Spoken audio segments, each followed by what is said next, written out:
tuwing February, may nangyayaring collective mindset shift sa mga tao na parang hindi natin napapansin pero ramdam na ramdam. Kahit hindi ka romantic, kahit hindi ka mahilig sa celebrations, kahit sinasabi mo sa sarili mo na hindi ka nagpapadala sa uso, biglang may pressure na sumisiksik sa utak mo. Hindi siya aggressive, hindi siya obvious, pero andyan siya, tahimik, persistent, at kadalasan may kasamang kaba. Hindi ka pa nga sigurado kung anong kakainin mo bukas, pero somehow iniisip mo na kung anong gagawin mo sa February 14. At ang tanong na paulit-ulit na bumabalik ay hindi paano ko ipapakita ang pagmamahal ko, kundi may gagawin ba ako o wala.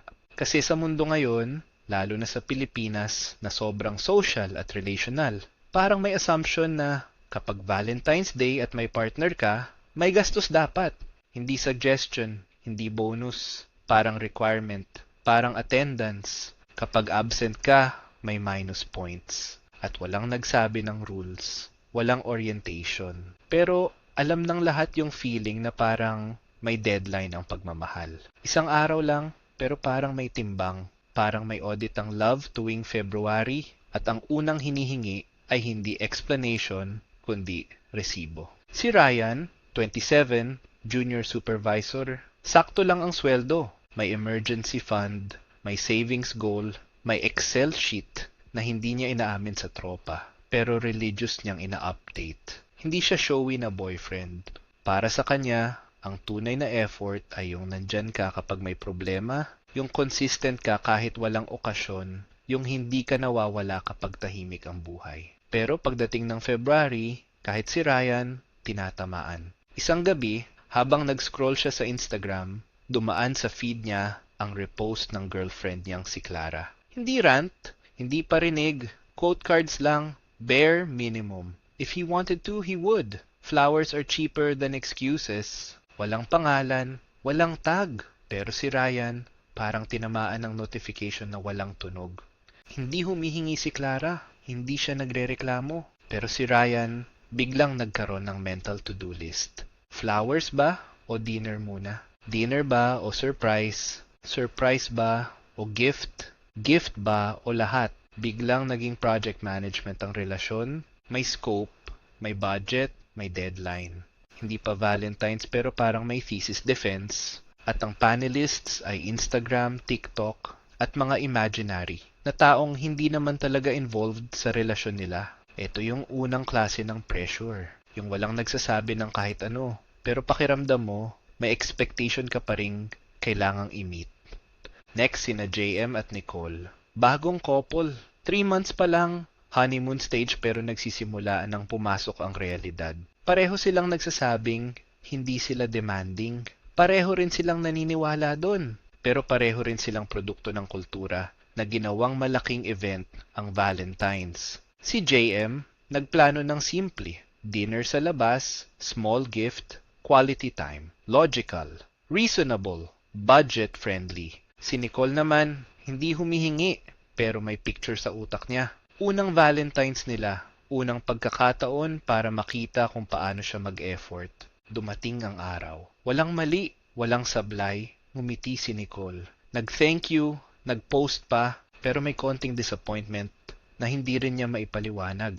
Hindi dahil kulang si JM, kundi dahil mas mataas ang expectation kaysa sa napag-usapan. Kahit hindi niya alam kung saan galing yung expectation na yon. Walang away, walang confrontation, pero may standard na nabuo at yung standard na yon hindi na mawawala. Si Carlo naman, 34, married, may anak, may housing loan, may insurance, may spreadsheet na mas detalyado pa kaysa sa thesis niya noon. Sa puntong ito ng buhay, dapat simple na ang Valentine's, 'di ba? Pero hindi ganun ang nangyayari sa totoong mundo. Si Mrs. Liza, practical, pero exposed din sa social media. Sasabihin niya, okay lang kahit wag na tayong lumabas, traffic. Pero si Carlo, alam ang tono, alam ang timing, alam ang ibig sabihin. Hindi dahil demanding si Lisa, kundi dahil kahit siya, ayaw din niyang maramdaman na napag-iwanan siya kumpara sa nakikita niya online. So si Carlo, nag-book pa rin.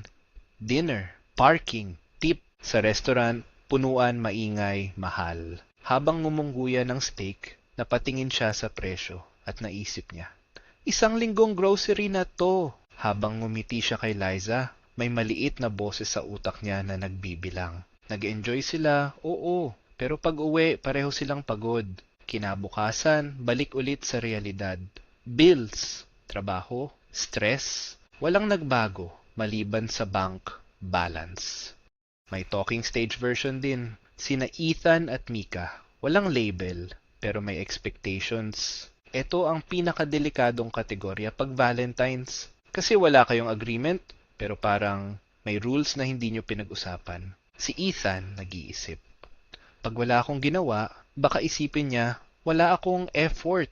Si Mika naman, nag-iisip din. Pag wala akong ginawa, baka red flag. Pareho silang tahimik. Pareho silang nag-a-assume. Walang nagtanong, walang naglinaw. So si Ethan nagpadala ng gift. Hindi sobrang mahal, pero hindi rin mura. Para lang safe. Para lang walang issue. Para lang walang assumption. Pero sa isang iglap, may baseline na. Next year, expected na ulit. Kahit hindi pa sila official. Ito yung klase ng pressure na hindi mo napapansin habang ginagawa mo, pero ramdam mo kapag tapos na. May barkada pressure din. Si Anton, single, masaya naman sa buhay. Pero Valentine's hits different kapag may group chat. Uy, bukas Valentine's Share pics mamaya. Kahit biro, may bigat. Ayaw mong ikaw yung tahimik.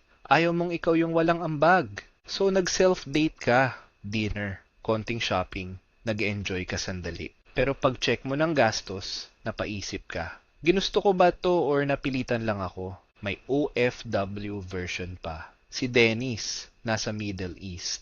Partner niya, si Mika, nasa Pinas. Hindi sila magkasama. Pero dahil Valentine's, pakiramdam niya, kailangan niyang bumawi. Padala ng flowers. Padala ng gift. Padala ng cash.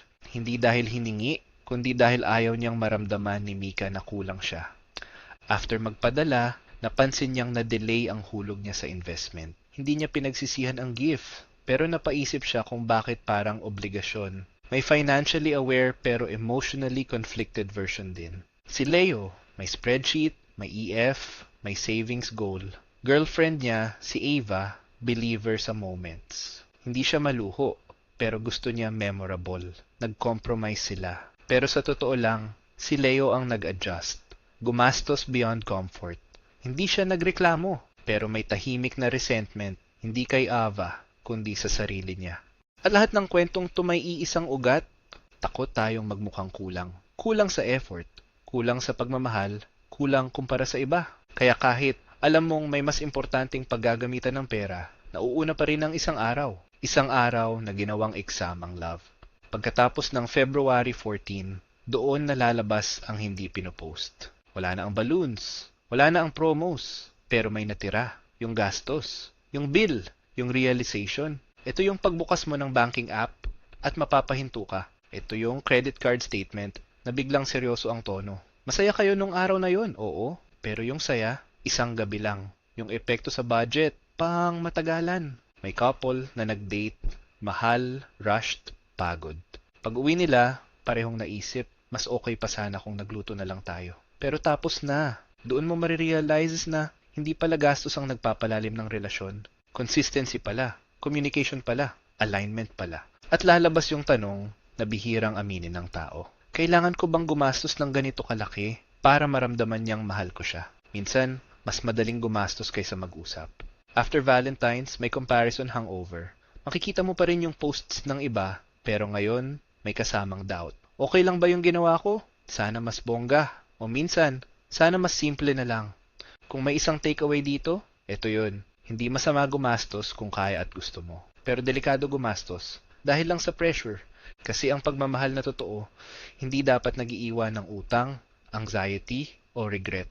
Ang pinaka-romantic na relasyon ay yung marunong mag-celebrate nang hindi sinisira ang kinabukasan. Yung marunong mag-usap bago gumastos. Yung hindi ginagawang exam ang isang araw. At kung next Valentine's, mas simple kayo, mas tahimik, mas intentional, hindi ibig sabihin kulang ang pagmamahal. Baka ibig sabihin lang, mas mature na kayo. At minsan, yun ang totoong panalo. And kung nagustuhan mo itong video, don't forget to comment, like, share, and subscribe to Loki Wealth PH. Because remember, Loki is the new wealthy.